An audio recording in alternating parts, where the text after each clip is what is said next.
in the case of Bohr model, Bohr talks about a simple molecule such as what? The hydrogen molecule. But the molecule that is more complex than hydrogen, Bohr failed. So that is why it has a molecule, it has limitation when you are talking about more complex atoms or molecules. It only works specifically on hydrogen spectrum, because in his model it restricts electron to a certain energy level, which brought about the limitation. But in the case of wave-mechanics model work on the limitation of the Bohr model. Instead of restricting the electrons to a certain energy level, just like in the case of model, it identifies a region which is called an orbital, where there is a possibility of finding an electron with a certain minimum amount of energy that is called orbital. So in summary, in Bohr model, you can use Bohr model to determine the group and periods to which an element belongs or belong. While in the Bohr wave mechanics model, you can use it to determine the block to which an element belongs. So wave mechanics model work on more complicated molecules, while Bohr model only talks about the hydrogen spectrum, the hydrogen molecule. Any other molecule that is more complex than hydrogen, Bohr model definitely failed. So in that regards, we shall be talking about the quantum numbers, and we have 4 quantum numbers which we are going to be discussing subsequently. Now, under the 4 quantum numbers that we have, the first one that we have is the principal quantum number, n.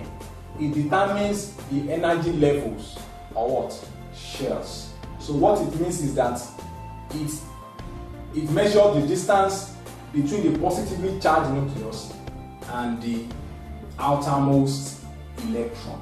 That is the distance between the positively charged nucleus and the outermost electron. And the second one is the maximum number of electrons that a shell can occupy. That can occupy a shell is 2n squared. Take note of that. So the maximum number of electrons that can be occupied in a shell is 2n squared, where n is the number of what? Electron. So in that situation, that means when you have your K, L, M for the shell, you have K, L, M, N. So for this one, your n is 1. For this one, your n is 2. For this one, your n is 3. For this one, your n is 4. So if you want to calculate the number of electrons that will be in n shell, then it will just be 2n squared, which will now be 2 into what? 4 squared. And that will be 2 times 16. That is 32. So that the electron, the maximum of electron that this n shell can accommodate is 32. Now, the subsidiary or the azimuthal quantum number, it shows the number of energy sublevels in each electron shell. So the number of, if you are picking one electron shell like this, how many energy sublevels do we have? So that is what the subsidiary or the azimuthal quantum number is talking about. Then the third one is the magnetic quantum number. This one, it indicates the number of orbitals in each energy subshell. It indicates the number of orbitals in each energy subshell. Then the last one, which is the what? The spin quantum number, S. The magnetic is denoted by M. This one is denoted by L. So in the spin quantum number, it indicates the clockwise and the anti-clockwise spin of the electron.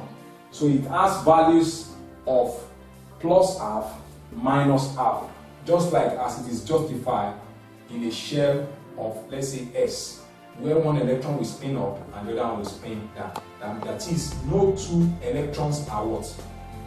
Are identical. They can never be the same. If this one is spinning up, the other one has to spin down. That's why you have plus half, minus half. So let's talk about some other concepts as far as atomic structure is concerned. We are talking about electron configuration. So if you are given, let's say, an element X19, 919. So the atomic number is 9 and the mass number is this. And the question asks us to represent this. We should write the electron configuration of this. We can write the electron configuration in Bohr model and wave mechanics model. So we should know that wave mechanics model or wave mechanical model. So if it is, and Bohr model is talking about what? Shell arrangement. So automatically, if I want to write this, it's just the 2, 7, where KL. So the K will be element 2, L will be 2, then this one will be, so this is the electron configuration in Bohr model 2, 7. But in wave mechanics model, we adopt that orbital model. That's 1s, 2s, 2p, 3s, 3p, 3d.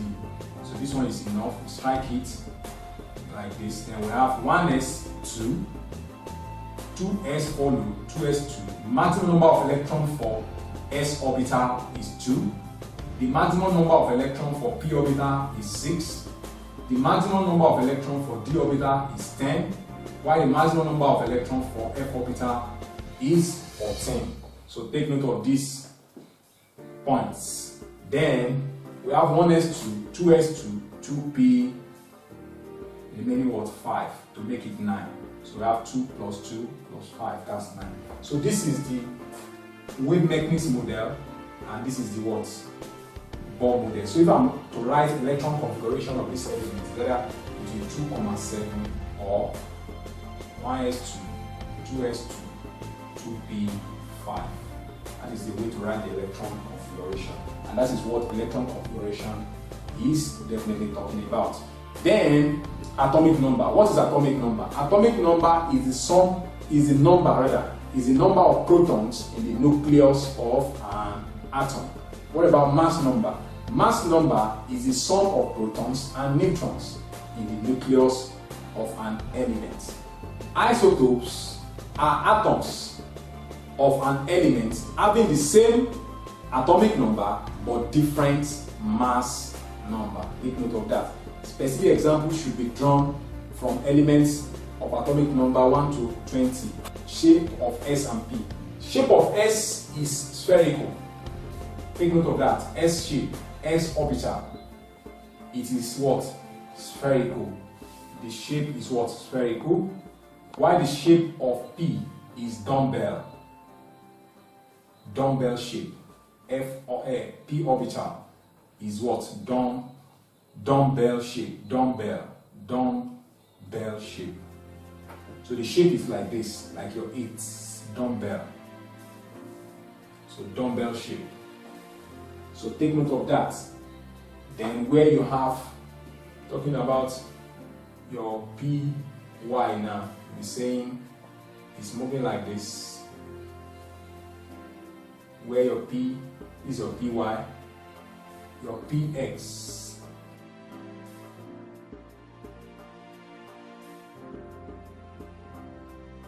Is our Px, and our Pz. Pz will move like this.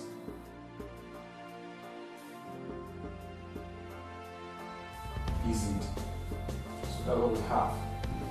Let's an example of that isotope we are talking about is to pick fluorine as an example. Fluorine has atomic number of 17.